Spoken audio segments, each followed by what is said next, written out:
E paz, queridos, sempre uma nova alegria, um regozijo no nosso coração e na nossa alma, quando nós temos este ajuntamento. E a felicidade de ter, sempre a companhia de outras pessoas que aqui ou ali eles assistem e assistirão às nossas lives, o que só nos empolga, nos fascina, porque a gente tem esse propósito. Nada além do propósito de fazer você conhecido, como diz o escritor de Hebreus, lá no capítulo 2, conhecendo e sendo conhecido de Deus. Então isso daí é o plano e o propósito da nossa comunidade e do nosso ministério.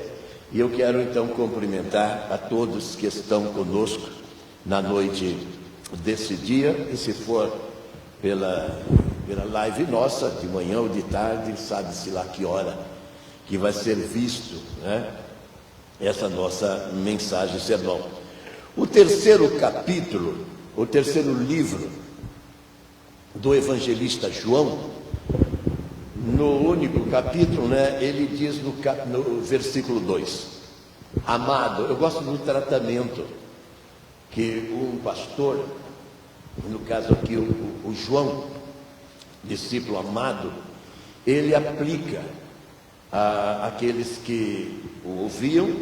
Ele chama de amado. Amado, acima de tudo, eu desejo que te vá bem em todas as coisas, e que tenha saúde, como é próspera a tua alma. E eu fiquei sobremodo alegre pela vinda de irmãos e pelo testemunho da tua verdade, como tu andas na verdade.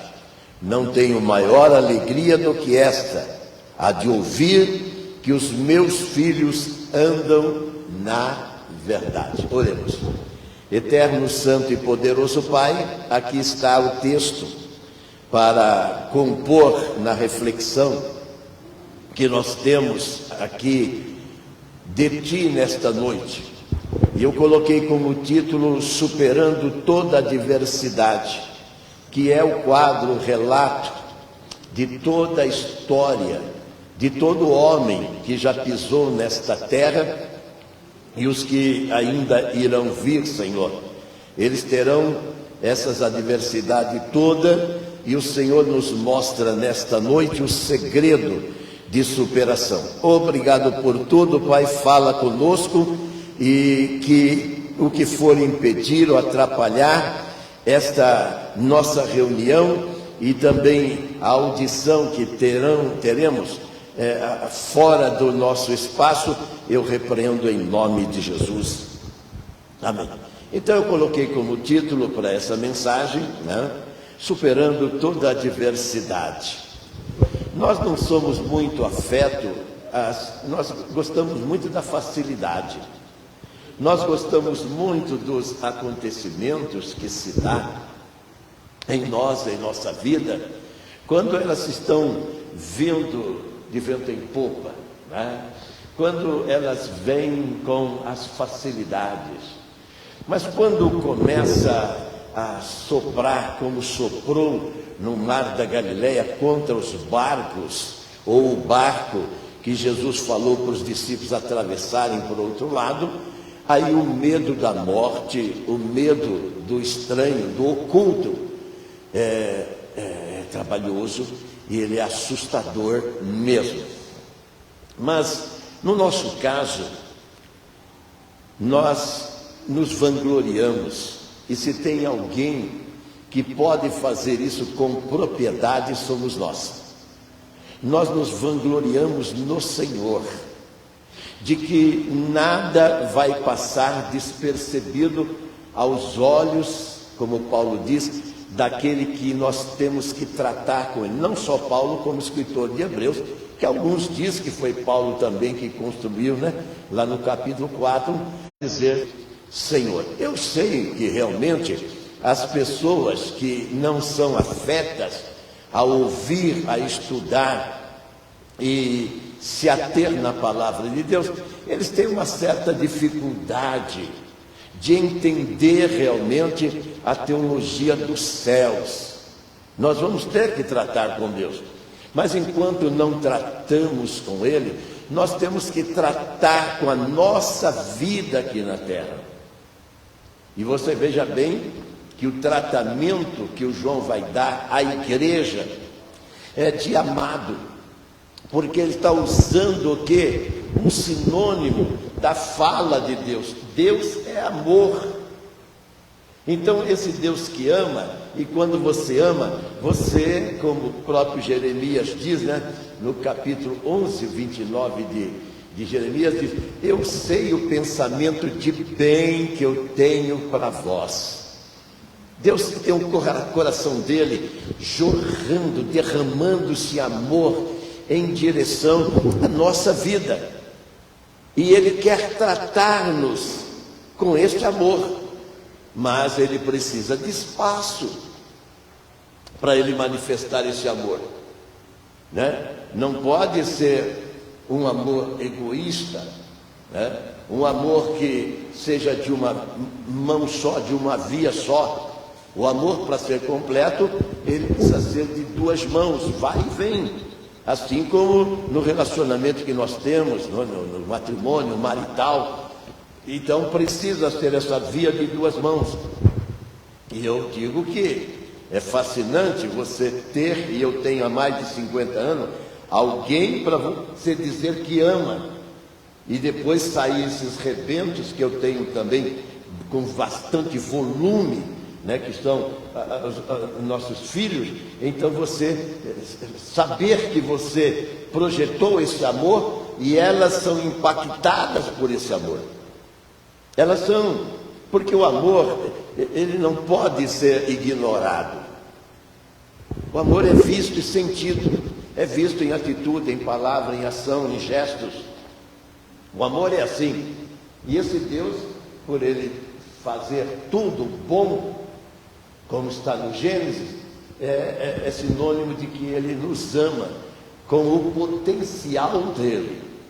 E veja bem que o João aqui, para tratar da igreja, ele diz, acima de tudo, quer dizer, o desejo no meu coração, porque hoje nós temos os pastores e líderes que eles têm outros desejos, mas o João não.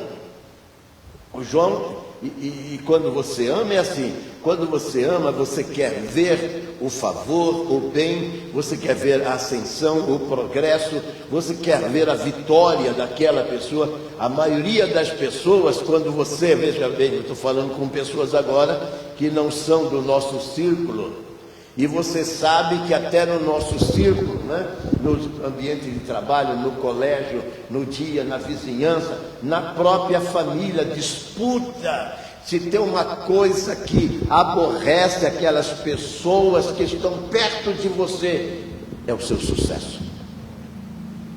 Como aborrece quando a pessoa vê que você adquiriu um bem, você comprou uma casa, você trocou seu carro, você foi diplomado, você recebeu uma proposta de trabalho, de emprego, onde você vai poder viajar, você vai, entendeu? Aí a pessoa vai até te parabenizar você, né? Mas ela está quase dando condolência. Isso acontece com ele, e comigo não. Aí eu pergunto, por que acontece com ele e não acontece comigo? Aí Paulo escrevendo aos Romanos diz, há injustiça da parte de Deus? Não, Deus é amor, Deus não é justo. Só que ele vai dar o equivalente. Então, se você não fizer, por onde? Aquilo que eu digo que são suas bênçãos, vão ficar retidas lá em cima. Eu não posso pegar a bênção de ninguém que está retida lá em cima. Só ela, as minhas bênçãos, nenhum de vocês podem pegar, é para mim. Agora só que tem um porém, eu preciso estar ali para receber essas bênçãos. E ali significa o quê? Fazendo a vontade de Deus, me adequando ao plano, ao projeto, aos sonhos dele. E ele diz: eu sei os sonhos que tenho de vós. Ele diz: são sonhos de bem. Deus não tem pesadelo para dar para nenhum dos seus filhos, assim como eu não tenho. Quando minhas filhas apresentam os dramas e problemas, e vamos dizer até mais graves tragédias da vida dela, ela sabe que eu vou ter um meio, uma solução para resolver aquilo. Eu vou me esforçar nas minhas fracas possibilidades. Agora, nós estamos falando de um Deus, gente, que construiu oceanos, construiu os planetas, construiu as montanhas, construiu os desertos, construiu tudo. Nós estamos falando de um potencial inimaginável. E aí, o João, que ama a igreja, ele vai dizer: amados, eu desejo, meu sonho, meu projeto, eu prego, eu oro, eu clamo a Deus para que te vá bem em tudo. Você percebeu que é plenitude? Em tudo. A maioria das pessoas: como é que você está? Eu estou bem, não, mas eu estou aí com uma doença aí, mas essa aí não me incomoda. Não, se é doença, incomoda. Eu estou aqui com desemprego, tem que incomodar. Eu estou aqui sem dinheiro, eu estou aqui endividado.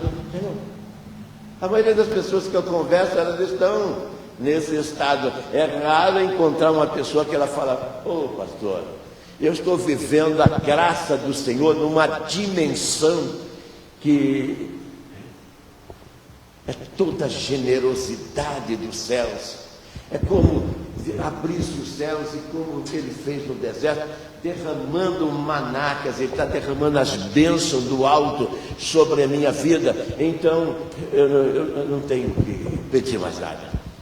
Já viu como que é o crente visualmente? Quando ele para orar: Senhor, olha, aqui, é só pedir. Ele não tem. Mas quando eu vejo isso, eu falo: alguma coisa deve estar errada, porque ele ensinou como é a oração sacerdotal. Eu estive naquela montanha onde ele proferiu a oração sacerdotal.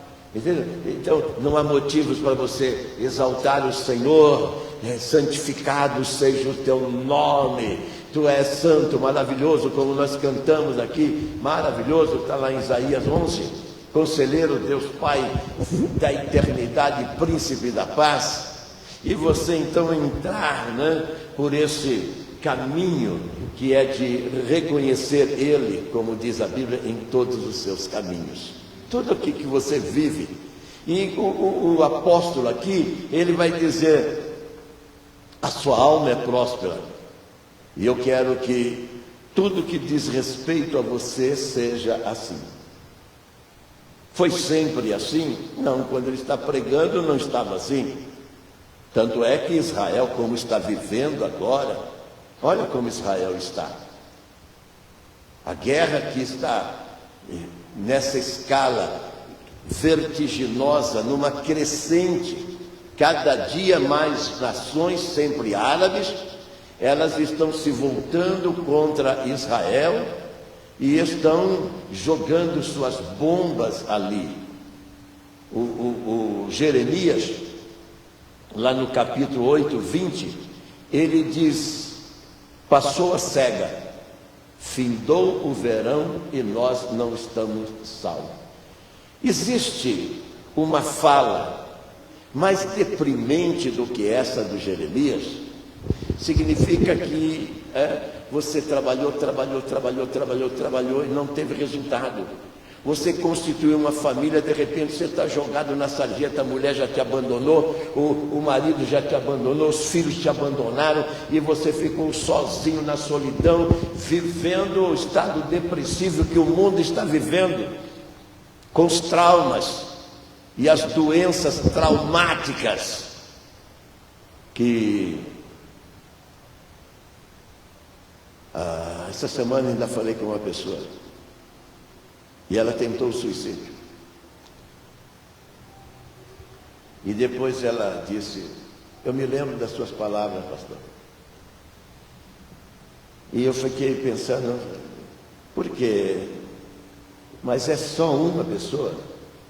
São milhares de pessoas, enquanto nós estamos nesse êxtase, que é esse encontro que temos, milhares de pessoas estão cortando seus pulsos, estão cortando jugulares, estão cortando, estão se pendurando aí, estão se projetando dos apartamentos de cobertura, estão como um que eu e minha mulher temos assistência e não conseguimos. O moço coloca um moço bonito, chamado Fabrício, de uma família linda, a mãe Leia, como a gente sempre amou esse pessoal. Pois é, o metrô chegou aqui em Arthur Alvim, e ele esperou o metrô chegar, e quando o metrô estava chegando, ele pulou, estraçalhou todo ele. Olha um moço bonito, veja um moço bonito, com um físico avantajado, que fazia academia, essas coisas todas. Nós temos lutado com muitas pessoas com essa maldição, porque deixou o quê? De ser amado. Não quis ser amado. Não acreditou que alguém a ama. E esse moço em especial namorava uma moça que nós conhecemos, bonita a moça. Gostava dele porque era um moço apreciável mesmo. Entendeu? E quando eu soube, essa semana foi difícil, e conversamos, e aí, graças a Deus, parece que se recompôs de novo, né? E segue a vida, gente. Mas tem alguém que não quer. Passou a cega, findou o verão e não estamos salvos. Significa, tudo agora não vale mais a pena. Porque a pior coisa que tem é você saber que você já está perdido. Não estamos salvos, estou perdido. E quantos bilhões de pessoas nesse planeta está perdido? Perdido por quê? Porque a vida não aflora, ele não se destaca em nada. Nós fomos projetados por Deus para nós vislumbrar as coisas maravilhosas que Ele programou para nós, cada um na sua área. Então o médico tem que ser esse médico feliz de ter chegado à medicina, assim como o advogado, o engenheiro, o motorista de ônibus, o que é lixeiro, cata o lixo na rua, ele tem que estar feliz. Eu trabalhei com alguns deles lá no serviço público, alguns embriagados, vivendo embriagados, mas outros realizados. Uma das pessoas que eu costumo chamar de meu irmão já foi para o Senhor. Ele fumava muita droga e trabalhava nesse negócio de lixo. Era um motorista, entendeu? Mas o Jair Garcia Duarte foi na minha frente com o Senhor, para o Senhor, e está me esperando lá, e qualquer hora eu estou chegando também, entendeu? Mas vivendo o apogeu. E este homem que eu vi a vida dele, eu tinha medo de dar um caminhão para ele, eu que soltava aqueles caminhões todos, e sabendo que ele poderia fazer um desastre, que chegava travado mesmo. Mas quando o Senhor chegou, não tem esse... Lá na Cracolândia, quando o Senhor chegar na vida daquelas pessoas, não tem traficante, não tem K9, não tem crack, não tem cocaína, não tem para ninguém. Por quê? Porque eu fui libertado de tudo isso. No outro dia, aceitei Jesus no domingo. No outro dia estava literalmente livre, para as pessoas ficarem impressionadas com o que aconteceu na minha vida. Agora eu pergunto, a psicologia pode? A medicina pode? Os recursos humanos podem? Não pode. Você precisa entrar para o rol, para o círculo dos amados, que vai receber o quê? A palavra que você vai bem em todas as coisas. Em todas as coisas. Quer dizer, você está naquela pungência de viver sempre as maravilhas que Deus, enquanto nós estamos aqui, Deus já está trabalhando o nosso amanhã. Ele já está projetando a nossa amanhã. E Ele não vai fazer nada de trágico para nós, porque a Bíblia diz que dele vem as boas dádivas e o dom perfeito. Então ele já sonha com o dia de amanhã, dia 5, segunda-feira, que as pessoas já acordam mal-humoradas. Acabou, segunda-feira, agora ele vai então com aqueles ânimos, se é que podemos dizer assim, para o trabalho, para a condução, para o transporte, entendeu? E vai ser um martírio para a vida dele. E alguns deles vão sofrer tragédias. Mas por que isso? Porque não está salvo. Não entrou para o círculo daqueles que são amados. O nosso Deus, Ele quer que você viva a excelência.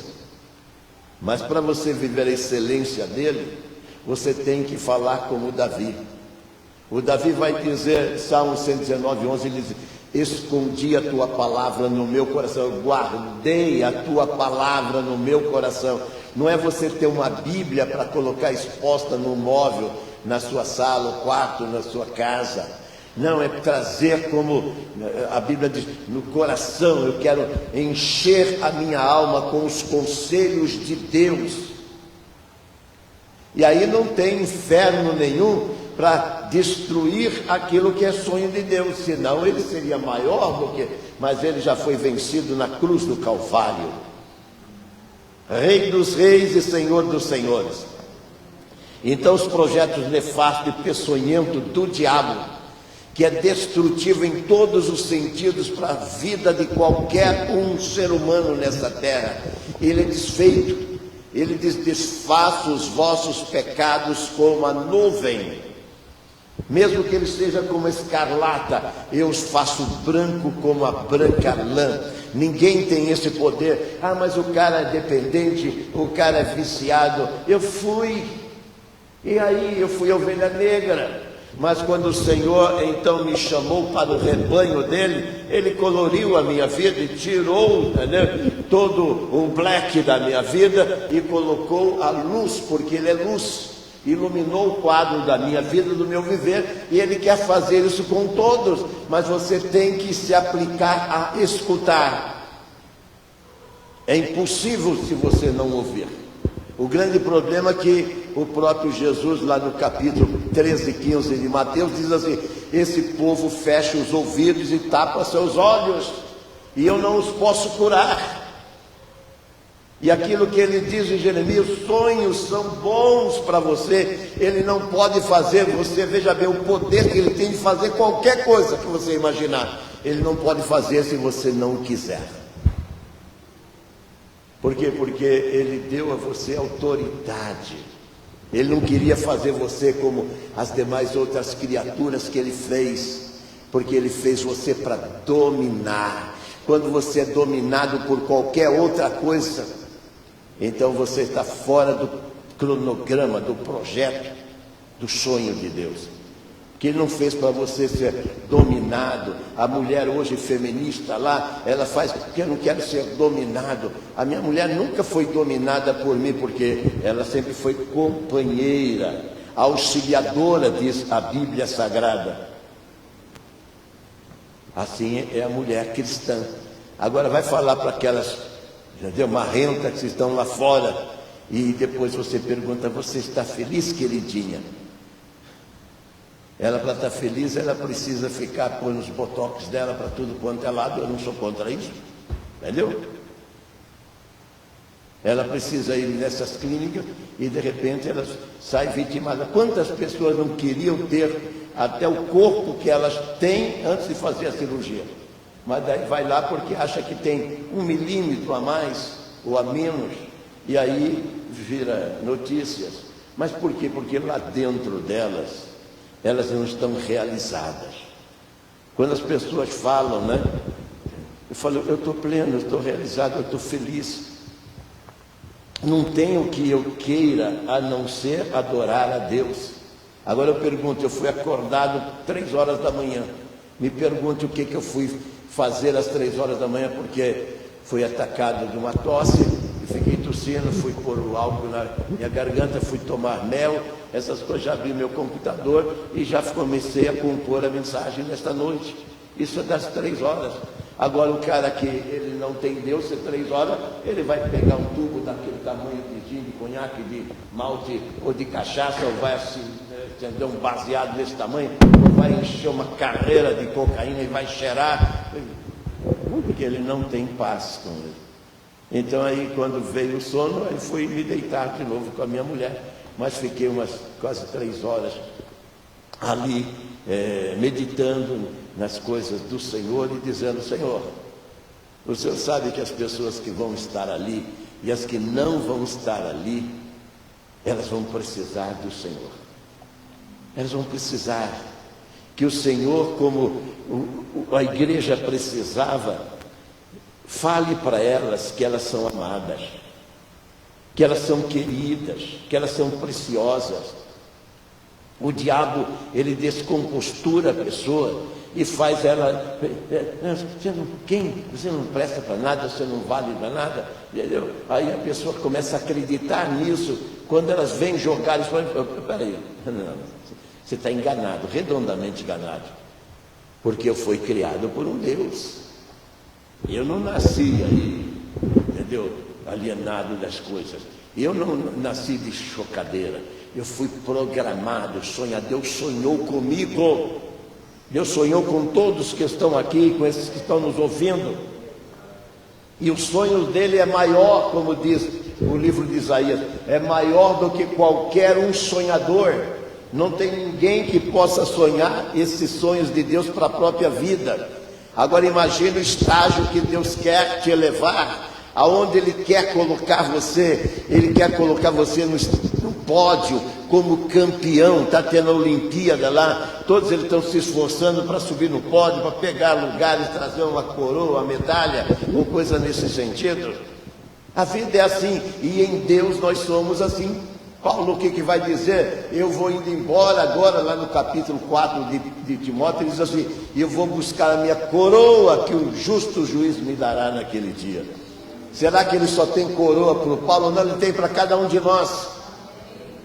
E esse sonho que ele tem é um sonho para você começar a viver nesta vida, porque eu sei o que é viver sobre a égide do inimigo de Deus, e sei o que é você viver sobre o comando desse Deus aqui na terra. Aí você vê que as coisas fluem, as portas se abrem, porque ele diz: se eu abrir a porta, ninguém pode fechar, e se eu fechar, ninguém pode abrir.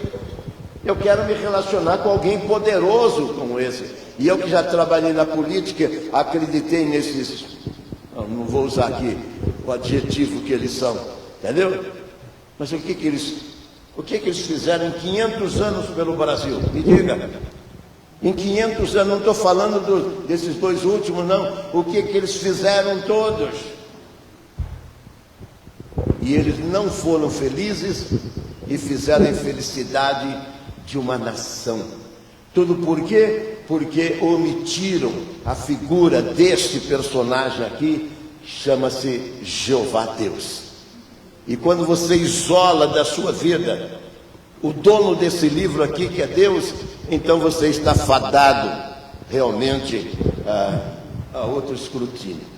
Você está fadado a viver uma vida que não foi ele que sonhou para você. Foi aquele que é inimigo dele, mas você deu ouvido. Você veja que Jesus vai gritar: por que você tapa o seu ouvido? Por que você fecha os seus olhos e eu não os posso curar? Jesus, ele deixou os céus ao lado do Pai por 33 anos. Ele deixou para vir aqui e fazer aquilo que ninguém podia fazer. Esse está consumado significa o quê? Abrir a porta para eles voltarem para casa. Nessas guerras você vê ainda anteontem, os Estados Unidos trocou prisioneiro com a Rússia. Vocês viram? E só quem se torna prisioneiro, eu quando estive em Israel, eu fui ver lá o presídio dos palestinos, dos árabes que são terroristas, que ficam lá, e lá eles tratam bem. Não tratam como o palestino tratou esse pessoal que eles levaram e deixam lá nos porões, nos túneis, e deixam, estupram e aborrecem, fazem tantas coisas ruins. Você viu? Aí tanto o presidente americano como o russo foi esperá-los no desembarque. Você não imagina a felicidade de quem está voltando para casa. Porque quando você está, e principalmente quando é prisioneiro político, você vai sofrer toda a pressão. Você vai ser investigado. Eu me lembro que quando eu e minha mulher ficamos nos Estados Unidos, e lá na hora de embarcar, ela colocou um brochezinho tão pequeno que não dava para ver, e eu estava trazendo aparelhos para a igreja, uma série de coisas, filmador, essas coisas todas, e só Deus sabe como eu fiquei, porque o sensor não deixava eu entrar, quase que fiquei só de cuecas lá, entendeu? E quando eu fui liberado, você imagina a alegria. Isso eu estou falando para eu retornar para o Brasil. Imagine se você é tomado por esses governos e eles vão colocar você, entendeu, numa auditoria ali, e eles vão forçar a sua mente, pessoas especializadas para colocar terror. A mulher minha mesmo ouviu a mulher dizer que o marido dela foi para averiguação nos Estados Unidos. Ficou molhado de suor, totalmente molhado de suor, pela quase uma inquisição que a Igreja Católica fez na Idade Média, quase uma inquisição, a maneira como eles tratam. Então, Jesus fez isso, ele veio e abriu a porta para você voltar para o Pai, o Criador, para Deus. Mas você tem que ser um amado. E aí você vai ver que ele vai conduzir o processo de vida de tal forma que você vai, como João está profetizando aqui, bem em todas as coisas. Aonde vamos chegar? Se nós continuarmos com a nossa burrice de acreditar que nós podemos nos realizar por nós mesmos. Você não pode ser feliz sem Deus. Você não pode ser feliz com a consciência pura. Você não pode ser feliz nesta vida se você não tiver uma aliança, um concerto, um contrato com esse Deus, que já está todo ele aqui, é só você assinar. Essa semana eu vou ter que assinar 2 contratos. Então, todo lá, já escrito, e você só vai ler e depois você vai assinar. É isso que ele está fazendo conosco, para você também ser os participantes desse amado, para viver o bem de todas as coisas e ter saúde. Aí o Paulo diz assim: como me alegro de saber que os meus filhos... Você não imagina como o pastor sofre quando ele está vendo que alguns dos seus filhos estão enfermos da fé, estão doentes, estão enfraquecidos, estão, como eu tive essa informação, né? Estão querendo um suicídio, estão querendo, achando que a vida já não tem mais nada a oferecer. Aí eu falo, como o diabo ele é um horror. Quando toda uma vida se abre como um leque, horizontes, Deus se abre na nossa vida para nós entrarmos para os sonhos que Ele tem para a nossa vida, que é na nossa consciência, esse QI que você tem, inimaginável. E Ele tem isso para cada um de nós. Fiquemos em pé e oremos a esse Deus. Pai, muitas coisas precisam ser superadas, adversidades são grandes. Mas quando nós temos o Senhor como a liderança, o Senhor à frente, então, ó Deus, tudo é possível. E nós vemos que o Senhor vai quebrando barreiras, abrindo caminho. O Senhor vai direcionando a nossa vida de tal forma, maneira, Senhor, que as portas nunca se fecham. E nós podemos então entrar, Senhor, nos teus sonhos e projetos. E os teus sonhos e projetos são maravilhosos para a vida de qualquer um, esse que está ouvindo agora e vão ouvir depois. Eu oro, Senhor, clamando a tua graça, para que sejam partidas todas as amarras e o teu nome seja exaltado na vida dessas pessoas, hoje e sempre, em nome de Jesus. Amém.